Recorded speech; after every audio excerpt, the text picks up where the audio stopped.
The Fever won the Commissioner's Cup without Caitlin Clark. Here's how to watch their next game. Even with Caitlin Clark sidelined by a nagging groin strain, the Indiana Fever managed to knock off the menacing Minnesota Lynx, league leaders in offensive, defensive, and net ratings in the Commissioner's Cup. Indiana seized the WNBA's in-season tournament through an odds-breaking road upset. Next up is reigning MVP Aja Wilson and her talented, if mercurial, Las Vegas Aces. Clark remains out Thursday night and will miss her fourth straight game. This 2025 Fever season is particularly strange. Clark has found towering heights, her pyrotechnics against the then-undefeated New York Liberty, and gnarly lows, 1 for 23 on 3 months in a recent, ill-fated Western Conference road trip. Sure thing Hall of Famer DeWanna came in for a veteran boost, only to find herself on waivers. New one waiver bomb. The team is struggling to stay above that 500, yet it just conquered the W's most dominant force. The Fever lifted the Commissioner's Cup in Minnesota off the strength of a lopsided second quarter. They held the league's most efficient scorers to just 7 points in the period, as Sophie Cunningham drilled two threes and Natasha Howard made 6 free throws. Indiana's defense was thoroughly title-worthy on Tuesday, stifling MVP favorite Nathan Collier inside, 6 for 18, 5 turnovers, 1 tense confrontation with Elia Boston while clamping down the perimeter. Like Indiana, Las Vegas arrives with a tempered 8-8 record. Becky Hammond's group, a semifinal or better fixture for the last 6 years, is now 9th in net rating per Basketball Reference. Wilson is still putting up points at 21.6 points per game, but she's doing so on career-worst shooting splits and turnover rates. The Aces did control their last matchup against the Fever, though, an 89-81 home win with 19 for 21 free throw shooting. Chelsea Gray had an efficient 18 points and 2 steals in that contest. The forthcoming 2025 All-Star Game will be played at the Fever's home venue. Among guards, Clark finished with the second highest weighted score and the most fan votes, while her teammate Kelsey Mitchell came in 5th and Vegas's Jackie Young in 10th. Wilson had the second highest weighted score in the front court. Boston was 4th. Best player to wear both jerseys, Danielle Robinson, the shifty and energetic defensive specialist. Natalie Williams deserves a shout-out here, though. The 3-time All-WNBA center made 4 total All-Star appearances for these two franchises. But that was back with the Aces' first predecessor, the now-defunct Utah Stars. The air in Minneapolis was thick with expectation. Glittering trophies waited beneath the lights, cameras rolled, eyes from every corner of the basketball world focused in. But something, or rather someone, was missing from the grand stage of the 2025 Commissioner's Cup Final. Caitlin Clark, the rookie sensation who had revolutionized viewership and ticket sales, sat on the bench in street clothes, sidelined by a lingering groin injury. She wasn't dribbling, passing, or pulling up from the logo. No no-look assists, no triple-doubles, no crowd-roaring moments from the phenom herself. And yet, the Indiana Fever won it all. Without their brightest star, they burned brighter than ever. The storm they survived from. The jump. The Fever weren't just playing the Minnesota Lynx. They were battling public doubt. Can they win without Caitlin? Will people even watch? The Lynx, undefeated in Commissioner's Cup play and anchored by Nafi Sequoia, opened with a fury. A 13-point lead quickly materialized. The script felt predictable. Without Clark, surely the Fever would crumble.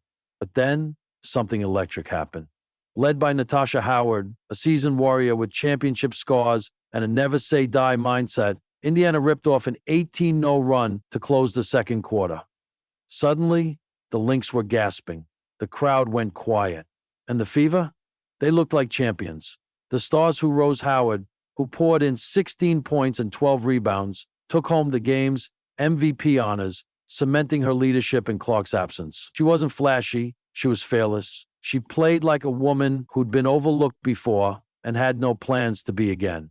Around her, the Fever's core united in harmony. Alia Boston added poise and posed dominance with 12 points, 11 rebounds, and 6 assists. Sophie Cunningham brought fire from deep with timely threes. Kelsey Mitchell continued to prove she's one of the league's smoothest scorers. Ari McDonald, once seen as a role player, played like a starter who belonged on that stage. Together, they didn't just fill Caitlin's shoes, they sprinted in their own. Caitlin's voice still echoed despite not logging a single minute Clark's presence was unmistakable. From the bench, she stood, clapped, shouted, and rallied her team. And when the trophy found Indiana hands, her voice rang loud in the locker room. "Everybody in the league is sick." She laughed, champagne misting in the air. It wasn't arrogance. It was joy. A declaration that the Fever were no longer just Clark and the cast. They were a team with depth, grit, and firepower. The WNBA was officially on notice.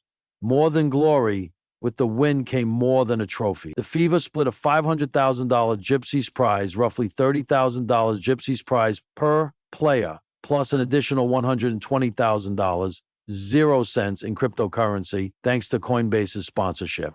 In a league often criticized for pay disparities, this victory meant rent money, dream vacations, or security for tomorrow. For Natasha Howard, it was a legacy boost. For rookies, it was validation. And for Clark, it was evidence that her team could thrive even when she needed rest. Here's how to watch the next chapter. After the confetti settled, fans wondered what's next for this red-hot team. Whether Clark returns in the next matchup or not, the Fever are must-watch television. Here's how to tune in. Next game, Indiana Fever versus HP. This week, the thing that they've done to make sure that they would beat that Ram, they have everything in full run. Check this out. Ready to go? There are no times out. Number 1, the Fever has a tenet of readiness. Las Vegas Aces date, Thursday, July 4, 2025. Time, 10 o'clock p.m. ET location, Michelob Ultra Arena. Las Vegas fireworks on the court for Independence Day. Yes, please. How to watch. Prime Video, exclusive national streaming rights for Thursday's game. If you have an Amazon Prime account, you're set. WNBA League Pass, great for die-hard fans who want every Fever game live or on demand with bonus features and stat breakdown. Local broadcasts in Indiana, tune into WTHR or regional sports networks partnered with the Fever. WNBA app tracks live scores, injuries, schedules, and stream games. Fever social media at Indiana Fever. Get inside access, travel updates, locker room reactions, and highlight reels. YouTube WNBA channel, miss the game? Highlights are posted fast, sometimes within an hour of the final buzzer.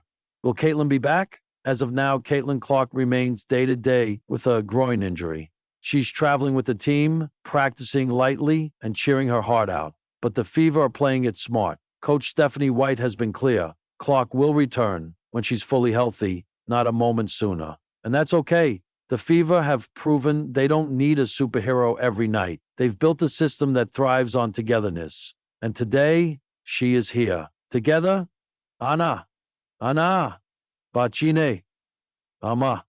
Clark said, Anna, Bacine, Anna.